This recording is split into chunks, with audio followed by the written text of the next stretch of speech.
Capítulo 22. Entonces dijo David: Aquí se levantará el templo de Dios el Señor, y también el altar donde Israel ofrecerá el holocausto. Luego David ordenó que se reuniera a los extranjeros que vivían en territorio israelita. De entre ellos nombró canteros que labraran piedras para la construcción del templo de Dios. Además, David juntó mucho hierro para los clavos y las bisagras de las puertas, y bronce en abundancia. También amontonó mucha madera de cedro, pues los habitantes de Sidón y de Tiro le habían traído madera de cedro en abundancia. Mi hijo Salomón, pensaba David, es muy joven e inexperto, y el templo que hay que construir para el Señor debe ser el más grande y famoso de toda la tierra. Por eso le dejaré todo listo. Así que antes de morir, David dejó todo listo. Luego llamó a su hijo Salomón y le encargó construir el templo para el Señor, Dios de Israel. David le dijo a Salomón: Hijo mío, yo tenía la intención de construir un templo para honrar al Señor mi Dios. Pero el Señor me dijo: Ante mis propios ojos has derramado mucha sangre y has hecho muchas guerras en la tierra. Por eso no serás tú quien me construya un templo, pero tendrás un hijo que será un hombre pacífico. Yo haré que los países vecinos, que sean sus enemigos, lo dejen en paz. Por eso se llamará Salomón. Durante su reinado, yo le daré a Israel paz y tranquilidad. Él será quien me construya un templo. Él será para mí como un hijo, y yo seré para él como un padre. Yo afirmaré para siempre el trono de su reino en Israel. Ahora, hijo mío, que el Señor tu Dios te ayude a construir su templo, tal como te lo ha prometido, que te dé prudencia y sabiduría, para que cuando estés al frente de Israel, obedezcas su ley. Él es el Señor tu Dios. Si cumples las leyes y normas que el Señor le entregó a Israel por medio de Moisés, entonces te irá bien. Sé fuerte y valiente, no tengas miedo ni te desanimes. Mira, con mucho esfuerzo he logrado conseguir para el templo del Señor 3,300 toneladas de oro, 33,000 toneladas de plata y una incontable cantidad de bronce y de hierro. Además, he conseguido madera y piedra, pero tú debes adquirir más. También cuentas con una buena cantidad de obreros, canteros, albañiles, carpinteros y expertos en toda clase de trabajos en oro, plata, bronce y hierro. Así que pon manos a la obra y que el Señor te acompañe. Después David les ordenó a todos los jefes de Israel que colaboraran con su hijo Salomón. Les dijo: El Señor su Dios está con ustedes y les ha dado paz en todo lugar. Él ha entregado en mi poder a los habitantes de la región, y éstos han quedado sometidos al Señor y a su pueblo. Ahora pues, busquen al Señor su Dios de todo corazón y con toda el alma. Comiencen la construcción del santuario de Dios el Señor, para que trasladen el arca del pacto y los utensilios sagrados al templo que se construirá en su honor. Capítulo 23. David era muy anciano cuando declaró a su hijo Salomón rey de Israel. Reunió a todos los jefes de Israel y a los sacerdotes y levitas. Entonces contaron a los levitas, que tenían más de 30 años, y resultó que eran en total 38,000 hombres. De estos, 24,000 estaban a cargo del trabajo del templo del Señor.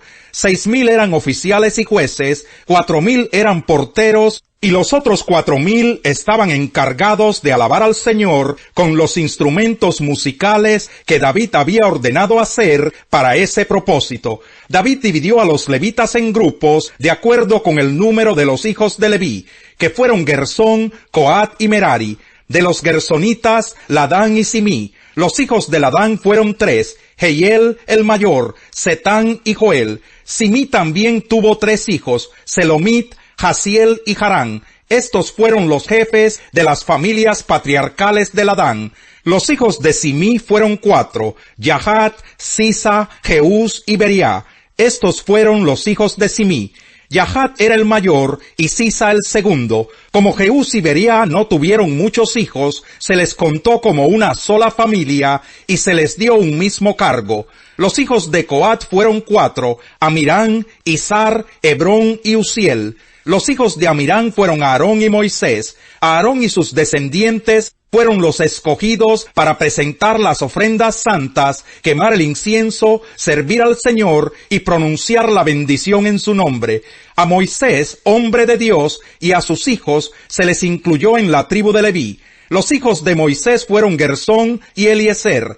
Sebuel fue el primero de los descendientes de Gersón. Eliezer no tuvo sino un solo hijo, que fue Recabías, pero éste sí tuvo muchos hijos. El primer hijo de Izhar fue Selomit. El primer hijo de Hebrón fue Jerías, el segundo Amarías, el tercero Jaasiel y el cuarto Jecamán. El primer hijo de Uziel fue Micaías y el segundo Isías. Los hijos de Merari fueron Mahli y Musi. Los hijos de Mahli fueron Eleazar y Quis. Eleazar murió sin tener hijos, solamente tuvo hijas. Estas se casaron con sus primos, los hijos de Quis. Musi tuvo 3 hijos, Mahli, Edar y Jeremot. Estos fueron los descendientes de Leví por sus familias patriarcales. El censo los registró por nombre como jefes de sus familias patriarcales. Estos prestaban servicio en el templo del Señor y eran mayores de 20 años. David dijo, desde que el Señor Dios de Israel estableció a su pueblo y estableció su residencia para siempre en Jerusalén, los levitas ya no tienen que cargar el santuario ni los utensilios que se usan en el culto. De acuerdo con las últimas disposiciones de David, fueron censados los levitas mayores de 20 años, y su función consistía en ayudar a los descendientes de Aarón en el servicio del templo del Señor. Eran los responsables de los atrios, de los cuartos y de la purificación de todas las cosas santas, en fin, de todo lo relacionado con el servicio del templo de Dios. También estaban encargados del pan de la presencia, de la harina para las ofrendas de cereales, de las hojuelas sin levadura, de las ofrendas fritas en sartén o cocidas, y de todas las medidas de capacidad y de longitud. Cada mañana y cada tarde debían estar presentes para agradecer y alabar al Señor. Asimismo, debían ofrecer todos los holocaustos que se presentaban al Señor los sábados y los días de luna nueva, y durante las otras fiestas. Así que siempre servían al Señor, según el número y la función que se les asignaba, de modo que tenían a su cargo el cuidado de la tienda de reunión y del santuario. El servicio que realizaban en el templo del Señor quedaba bajo las órdenes de sus hermanos, los descendientes de Aarón. ¿A qué conclusión llegamos? ¿Acaso los judíos somos mejores? De ninguna manera. Ya hemos demostrado que tanto los judíos como los gentiles están bajo el pecado. Así está escrito. No hay un solo justo, ni siquiera uno. No hay nadie que entienda, nadie que busque a Dios. Todos se han descarriado, a una se han corrompido. No hay nadie que haga lo bueno, no hay uno solo. Su garganta es un sepulcro abierto, con su lengua profieren engaños. Veneno de víbora hay en sus labios. Llena está su boca de maldiciones y de amargura. Veloces son sus pies para ir a derramar sangre. Dejan ruina y miseria en sus caminos, y no conocen la senda de la paz. No hay temor de Dios delante de sus ojos. Ahora bien, sabemos que todo lo que dice la ley, lo dice a quienes están sujetos a ella, para que todo el mundo se calle la boca y quede convicto delante de Dios. Por tanto, nadie será justificado en presencia de Dios por hacer las obras que exige la ley. Más bien, mediante la ley cobramos conciencia del pecado. Pero ahora, sin la mediación de la ley, se ha manifestado la justicia de Dios, de la que dan testimonio la ley y los profetas. Esta justicia de Dios llega mediante la fe en Jesucristo, a todos los que creen. De hecho, no hay distinción, pues todos han pecado y están privados de la gloria de Dios. Pero por su gracia son justificados gratuitamente mediante la redención que Cristo Jesús efectuó. Dios lo ofreció como un sacrificio de expiación que se recibe por la fe en su sangre, para así demostrar su justicia.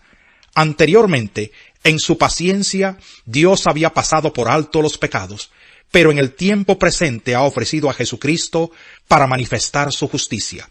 De este modo, Dios es justo y a la vez el que justifica a los que tienen fe en Jesús. ¿Dónde pues está la jactancia? Queda excluida. ¿Por cuál principio? ¿Por el de la observancia de la ley? No, sino por el de la fe, porque sostenemos que todos somos justificados por la fe y no por las obras que la ley exige. ¿Es acaso Dios solo Dios de los judíos? ¿No lo es también de los gentiles? Sí, también es Dios de los gentiles, pues no hay más que un solo Dios. Él justificará por la fe a los que están circuncidados y mediante esa misma fe a los que no lo están. ¿Quiere decir que anulamos la ley con la fe? De ninguna manera. Más bien, confirmamos la ley. Salmo 12. Sálvanos, Señor, que ya no hay gente fiel, ya no queda gente sincera en este mundo. No hacen sino mentirse unos a otros, sus labios lisonjeros hablan con doblez. El Señor cortará todo labio lisonjero y toda lengua jactanciosa que dice, venceremos con la lengua. En nuestros labios confiamos. ¿Quién puede dominarnos a nosotros?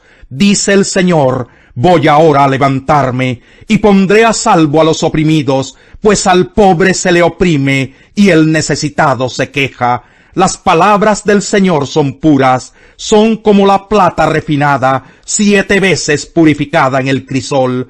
Tú, Señor, nos protegerás, tú siempre nos defenderás de esta gente, aun cuando los malvados sigan merodeando y la maldad sea exaltada en este mundo. El hijo necio es la ruina del padre, la mujer pendenciera es gotera constante. La casa y el dinero se heredan de los padres, pero la esposa inteligente es un don del Señor.